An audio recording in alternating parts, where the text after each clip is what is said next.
Bonsoir, heureux de vous retrouver. Retenez désormais un autre nom, Ethnoburst. On aura l'explication tout à l'heure, mais c'est le projet que deux personnes ont bien voulu mettre à notre disposition, et cela depuis le mois d'août dernier. Ils sont deux, en fait, il y a un qui n'a pas pu être présent, mais T-Bone a accepté notre invitation et il va nous dire pourquoi Kofi Jim n'a pas pu venir. Bonjour Serge. Bon, Kofi Jim habite à un endroit très reculé et c'était malheureusement un petit peu compliqué pour lui d'arriver jusqu'ici en si peu de temps. Donc il s'excuse et est vraiment désolé, mais sera présent à la prochaine parce qu'on reviendra de toute façon. Vous reviendrez. Merci beaucoup d'avoir accepté notre invitation. Merci Je suis énormément. certain qu'il est de tout cœur avec nous. Pour l'instant, nous vous souhaitons à vous et à lui, devant son poste de télévision, la bienvenue à Afro Night.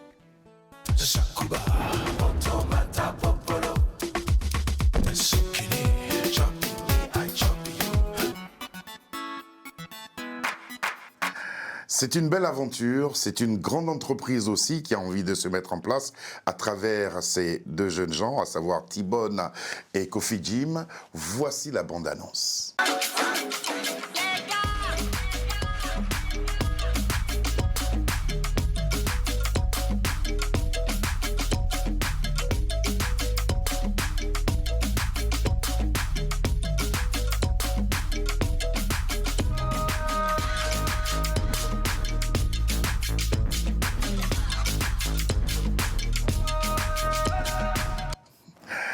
Je suis certain que depuis le 16 août, les choses bougent, mais pas pour vous, parce qu'on ne voit pas votre visage. Non, elle bouge quand même pour nous. Oui, Hein, mais pas pour l'être qui se cache derrière le masque. Pourquoi le choix des masques? Alors, pour plusieurs raisons. La première raison, c'est parce que déjà on les trouve magnifiques et on s'est dit que visuellement, ça allait être sympa. Hein. Là, je me vois dans les retours, je me dis, bah, c'est quand même, ça claque. Et puis il y a ce côté un peu mystérieux de savoir qui peut bien être derrière. Non, on parlera des masques tout à l'heure voilà. et de leurs origines aussi. Comment vous traduisez l'appellation de votre duo, Ethnoburst? Alors, dans le mot ethno, il y a donc ethnique, mais il y a également techno. Donc pour nous, c'est un mot très pratique pour déterminer notre musique. Et le mot burst veut dire explosion. Donc c'est une explosion ethnique. Donc c'est une fusion de plein de genres. Donc tout simplement ethnoburst. La rencontre avec Kofi Jim, comment s'est-elle faite? Alors Kofi Jim, c'est un beatmaker en fait à la base et c'est un très bon musicien, guitariste, clavier, etc. Donc on a travaillé sur d'autres projets. Et puis un jour, comme il maîtrise la MAO, la musique assistée par ordinateur, je lui ai dit, écoute, est-ce que tu veux bien travailler sur ce projet avec moi? Et il a découvert les sonorités africaines qu'il ne connaissait pas. Et il a tout de suite aimé parce qu'en fait, au niveau de la rythmique, c'est fort, quoi. Quand on parle de techno, il y a le DJing. Depuis combien de temps vous pratiquez le DJing? Depuis 1 an. 1 an seulement? Ouais. Seulement 1 année pour produire de telles sonorités? Alors, oui, tout à fait, parce qu'en fait, à la base, moi, personnellement, je ne suis pas musicien. Non. Mais quand j'ai décidé de créer ce projet, personne d'autre ne faisait ça comme on le fait, c'est-à-dire mixer l'électro, l'afro de cette manière-là. Donc plutôt que de confier ça à quelqu'un d'autre, je me suis dit, je vais le faire, comme ça je ferai ce que je veux, je mettrai la musique que je veux et les masques que je veux. Et forcément, par là même, l'idée c'est de mixer moi-même avec Kofi Jim. Avec Kofi Jim, comme vous dites si bien. Avant cette belle aventure, quel lien aviez-vous avec les rythmes et sonorités africaines? Bon, déjà, moi, je suis né en Afrique. Ouais. Donc, forcément, j'ai été bercé là-dedans. Ouais. J'ai un métier qui fait aussi que je côtoie beaucoup d'artistes, de musiciens. Et plusieurs fois, je me disais, mais ça, là, ce rythme, ce riff, mais ça, je verrais très bien ça dans un autre mélange. Et donc, du coup, j'ai emmagasiné un petit peu les idées au fur et à mesure des années. Et puis là, je suis en train de tout ressortir avec Jim. Vous étiez en première partie justement du spectacle qu'a donné Lady Ponce à l'Olympia. Et puis on va voir comment le public a apprécié ce que vous avez fait. Ce sont des extraits exclusifs. Oui. Merci pour cela. Ce n'est pas de montage, c'est vraiment du brut que nous vous proposons. Ethnoburst.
C'est une formation. Ils jouent en même temps de la guitare. C'est pas que des platines, non. Oui, tout à fait. C'est-à-dire quand vous êtes en spectacle. Bien sûr, quand on est en spectacle, il y a les platines. Parce que si on devait jouer tous les instruments, il faudrait qu'on soit Oui, une quinzaine. oui. Donc là, bien sûr, la guitare. On a aussi invité un joueur de kora. Il faut savoir que quand on a enregistré, on a fait venir plein de musiciens différents. On en parlera tout à l'heure. Il y a beaucoup d'effets quand vous êtes sur scène. Hein. Beaucoup d'effets de lumière et tout ça. Tout à fait, ça reste de l'électro. Il faut que ça envoie. Il faut que, voilà, il faut que ça pète. Alors T-Bone, vous, c'est au Kenya. C'est au Kenya que vous avez eu envie, que cette envie s'est produite. Est-ce que vous pouvez nous raconter ce qui s'est passé ce jour-là? Alors, oui, moi j'étais sur un festival, j'accompagnais un autre artiste. Le soir, on est sorti dans un club de la capitale un peu huppé pour faire la fête. Et le DJ passe, pendant 2 heures, le DJ passe que de l'électro occidental. David Guetta, Avicii, tous les grands noms de la scène électro. Et là, en fait, au bout d'un moment, je me dis, on est en Afrique. Et j'ai l'impression d'être dans une boîte comme à Paris, ou à Londres. Et là, c'est là, ou à Détroit, Chicago, puisqu'ils ont aussi la house music qui vient de là-bas. Et je me dis, mais on est à Nairobi. Il faudrait qu'ils jouent de l'électro africain. Et puis en fait, après, je me suis dit, il faut qu'on le fasse, tout simplement. Et l'idée est née là-bas, comme ça, parce que le DJ, j'étais à un endroit qui jouait une musique qui, selon moi, ne correspondait pas. Mais aussi parce qu'il n'y en avait pas. Il n'y en avait pas. Est-ce que, à travers les instruments africains, les instruments même traditionnels, il y a des instruments qui existent, qui mettent justement en exergue cette sonorité africaine? Oh, mais bien sûr. Rien que la rythmique. Il y a toutes les rythmiques africaines. Comment dire, les percussions et même la guitare.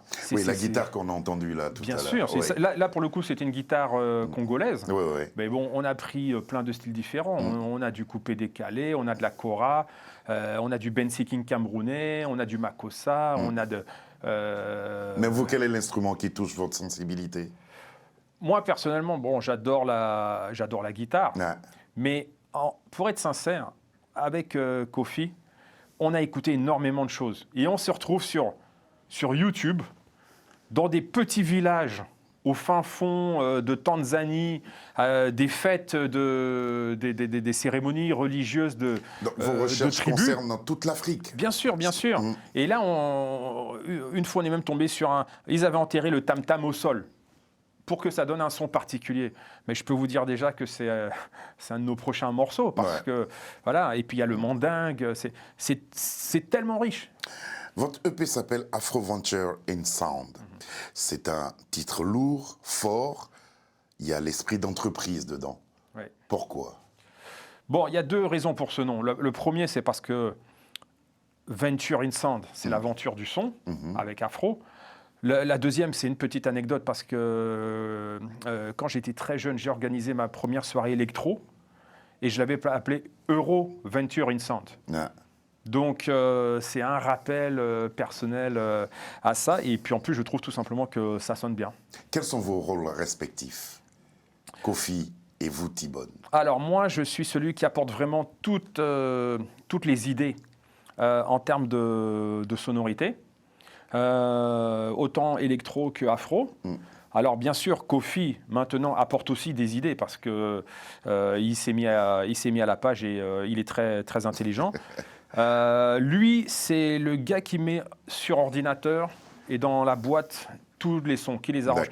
Et après avec le mix et tout ça. Tout à le fait. mélange et la fusion des. Mais sachant que comme il est aussi musicien, guitare, clavier, batterie, il joue également tout ça. Tous ces instruments-là. Petit cadeau pour vous, pour tous les deux d'ailleurs, vous qui parlez de musique afro. 2 grands artistes, talentueux artistes, se sont retrouvés. C'était en 1980, non, c'était en 2005, il ne faut pas que j'aille trop loin. 2005, sur une scène qui était située à la gare de Lyon. Et ils ont fait quelque chose de formidable et j'aimerais qu'on partage ça. Il y avait 3, Paco Seri, Cheikh Tidiane Seck et le grand Manu Dibango. Et il propose Bisso na Bisso.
Bissona, Bisson, oh.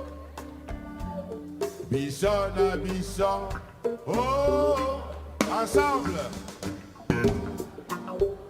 Oh. Amour, comment c'est là? Bissona, Bisson, oh. Il y a des Bissona, Bisson, eh. Bissona, Bisson. J'ai Cheikh Didiane. Bissona, Bisson, oh. Mano de Mango. Isange. Pakose, Moussa, Mao, Jagger.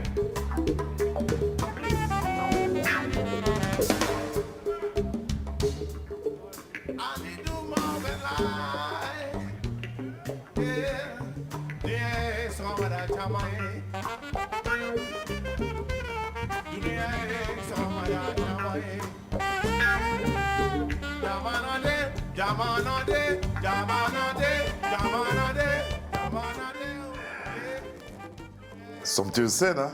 Magnifique. Somptueuse scène. C'était cadeau pour vous. Un tel merci. titre peut vous inspirer? Ah, bien sûr. Ah, Bien sûr. Déjà, j'adore Cheikh. ouais. J'adore Cheikh Tidiane.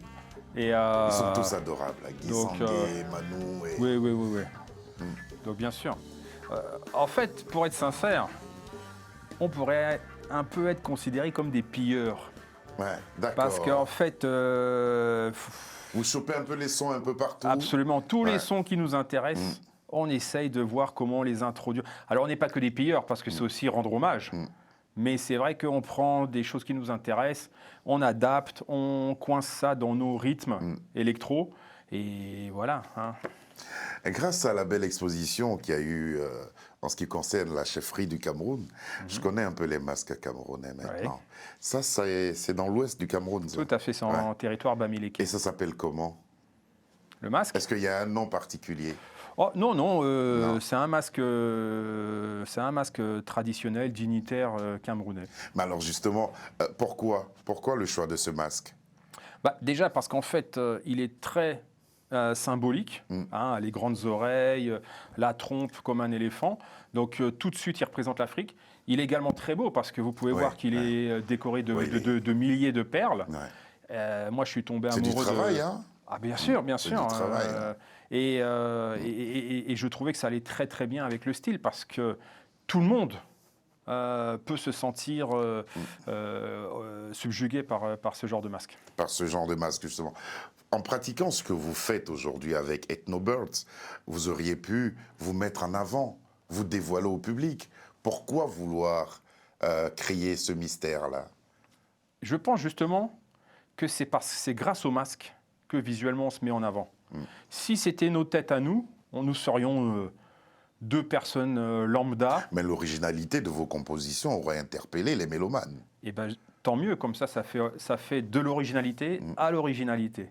Donc on est vraiment raccord, on est dans notre concept, qui est que la musique est, je pense, innovante, en tout cas surprenante, et que le visuel l'est également. Ouais, donc ça nous va très bien. Ça vous va En très plus, bien. nous sommes très moches dans la vie, donc on préfère se cacher. Si ça avait été le cas, moi j'allais disparaître. Hein. Qu'est-ce que représente le quartier de New Bell pour vous? Alors, New Bell, c'est un quartier de Douala, au Cameroun, que tout le monde connaît, qui est en fait le quartier un peu difficile, voire c'était même le coupe-gorge. Faut savoir que sortir de New Bell, le ghetto, quoi. Ouais, et réussir, c'est quelque chose. C'est-à-dire qu'on commence avant avec des obstacles dès la naissance. Maintenant, c'est un quartier... Il y a pas mal de musiciens qui sont passés par là. Hein. Complètement. Alors du coup, comme c'est un quartier difficile, et que pour s'en sortir, il faut vraiment une grande créativité, originalité. Il faut une envie, en fait. Bon, donc c'est ça que ça représente pour tous les Camerounais même, c'est pas seulement pour moi. Maintenant, je pense que vous faites référence à un autre titre qui s'appelle New Bell. Ouais. Premier extrait de ce EP. Tout à fait. Alors, ce titre, en fait, c'est un hommage à un musicien camerounais qui s'appelle Gérard Ben, et qui fait du bensikin. Et le premier titre que nous avons fait, nous avons eu la chance d'avoir Gérard Ben qui nous a aidés musicalement, puisque je voulais absolument faire un titre électro en bensiking. Donc pour rendre hommage à Gérard Ben, qui lui-même est né à New Bell, comme Samuel Eto'o, comme d'autres, On a appelé voilà, c'est un hommage en fait. C'est un hommage que vous rendez ainsi à ce musicien. Ethnoburst, qui rend hommage à un quartier qu'il faut connaître. Il faut aller à la rencontre des habitants de ce quartier-là. Ils ont un charme particulier, une hospitalière particulière aussi. Voici venu New Bell.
Tous les deux au platine.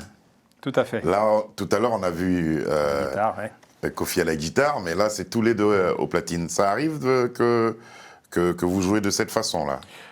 Ouais, alors, bon, c'était notre premier concert. Ouais. Donc, forcément, ça va arriver parce que on a, comment dire, c'est une musique vivante quand même, très dynamique. Donc, bien entendu, on a déjà pour idée de rajouter des percussions et notamment ce qu'on appelle le téléphone africain, qui fait un boucan pas possible puisqu'on en a dans notre musique. On a l'intention d'apporter d'autres petites percussions et éventuellement de faire venir des guests aux instruments. Justement, à propos des guests, il y a 5 titres sur le EP qui est sorti. Ce EP que nous vous conseillons vivement. Il faut aller l'écouter. Le son est présent. Vous avez beaucoup misé sur la qualité sonore et ce confort d'écoute que vous offrez aux mélomanes. Quelles sont les voix et les instrumentistes que vous avez invités justement pour ce premier EP? Alors, ce qui est bien dans ce projet, c'est que malgré le fait que ce soit une musique assistée par ordinateur, tous les instruments quasiment ont été joués et enregistrés dans notre studio. Donc on a fait venir des musiciens tels que Julien Pestre, qui est un extraordinaire guitariste.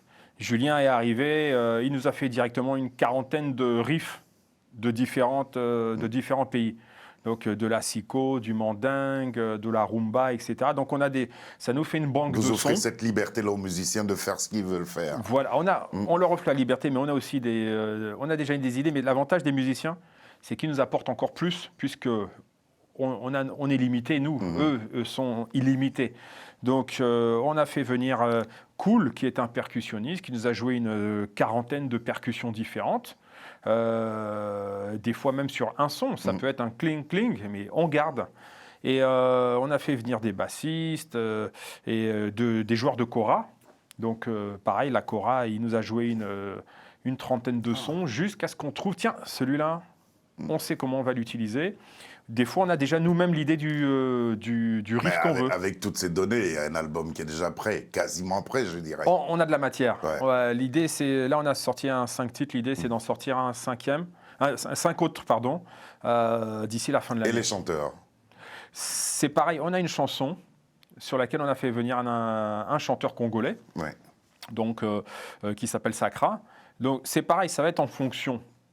On ne s'interdit rien.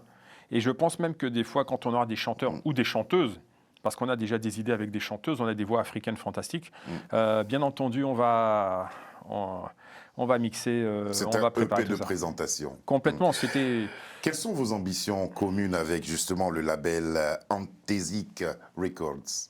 La première chose, c'est comme tous les labels, c'est de faire connaître le projet. Et d'ailleurs, je te remercie parce que c'est notre première interview tout simplement. Merci, on espère que ça vous portera loin. Forcément, ça nous transporte déjà. Ouais. Donc notre but, c'est déjà de faire comme tout le monde, de jouer, de se faire connaître. Et puis au-delà de ça, c'est d'essayer d'avoir en toute humilité, d'essayer d'apporter quelque chose d'un petit peu de nouveau. Moi, j'ai par exemple des amis en Afrique qui m'ont dit « j'adore ta musique ». Mais je ne peux pas la jouer dans mon club parce que le public ne connaît pas encore. Et je lui dis, ça tombe bien. Parce que dans 1 an, peut-être qu'on aura d'autres personnes qui suivront, qui feront la même chose que nous. Et là, tu seras obligé de faire tes 2 heures d'afro-électro. Quels sont les retours que vous avez depuis le 16 août dernier? Ils sont incroyables, tout le monde nous adore, tout le monde nous aime. Non, je rigole bien sûr, non mais... Non. C'est l'effet des masques aussi. J'essaye de me convaincre. Non, les retours sont plutôt bons en fait. C'est tous ceux qui ont pu l'écouter, parce ce qui est amusant, c'est on envoie ça à plein de gens. Ils sont submergés de choses, ils n'ont pas le temps. Et des fois, 3 semaines après, quelqu'un nous dit « mais j'ai écouté ton truc hier ». Mais je ne savais pas que c'était comme ça, et c'est extraordinaire, et on a 5 chansons, et tout le monde tombe amoureux d'1 ou 2 chansons qui sont différentes. Moi, c'est New Bell, et puis celle qu'on va proposer tout à l'heure, où il y a la kora, et où il y a toutes ces grosses sonorités africaines qu'on entendra à travers ce titre-là. Voici venu Bagoé.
Moi, j'ai flashé pour cette chanson. C'est vrai que là, on n'a pas le confort d'écoute. Désolé, mais il faut prendre le temps d'écouter ce EP de 5 titres. Moi, celle-là, je l'écoute à fond. Ouais. Parce que vraiment, quand je l'ai à fond dans les enceintes... Et puis les instruments, on les détecte. Puis, moi, j'aime bien jouer à ça. Quel est le bruit de ce tam-tam? Quel est le bruit de cette guitare? Est-ce une kora? Véritablement. Le EP s'appelle Afroventure in Sound. C'est donc proposé par Ethnoburst, 2 jeunes gens qui ont entrepris de nous offrir la musique autrement. Musique techno et musique africaine. Belle fusion. Il s'agit de T-Bone et de Kofi Jim qu'il faut suivre. Quelques dates?